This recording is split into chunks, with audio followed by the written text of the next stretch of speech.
ಪ್ರೀತಿಯಿಂದ ಹಾಗೂ ಉತ್ಸಾಹದಿಂದ ಕಾರ್ಯಕ್ರಮವನ್ನು ವೀಕ್ಷಿಸುತ್ತಿರುವ ತಮ್ಮೆಲ್ಲರಿಗೂ ನಿಶಾ ಕಡೆಯಿಂದ 65ನೇ ಕನ್ನಡ ರಾಜ್ಯೋತ್ಸವದ ಆತ್ಮೀಯ ಶುಭಾಶಯಗಳು.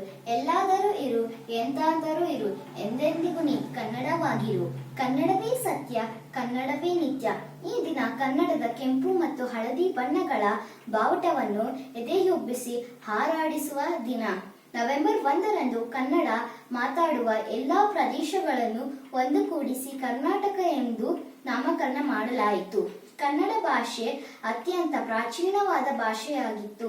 ಸುಮಾರು 2000 ವರ್ಷಗಳ ಇತಿಹಾಸ ಇರುವ ಕನ್ನಡ ಭಾಷೆ ಕೇವಲ ಭಾಷೆಯಾಗಿ ಉಳಿದಿಲ್ಲ, ಒಂದು ಸಂಸ್ಕೃತಿಯಾಗಿ ರಂಗಭೂಮಿ, ಸಾಹಿತ್ಯ, ಜನಪದ ಹಾಗೂ ನಾನಾ ಕಲೆಗಳ ಅಭಿವೃದ್ಧಿಗೆ ಕನ್ನಡ ಭಾಷೆಯ ಪಾತ್ರ ಮಹತ್ವದಾಗಿದೆ.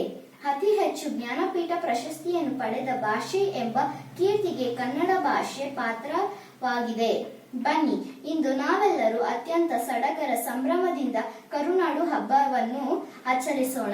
ಜೈ ಹಿಂದ್, ಜೈ ಕರ್ನಾಟಕ ಮಾತೆ.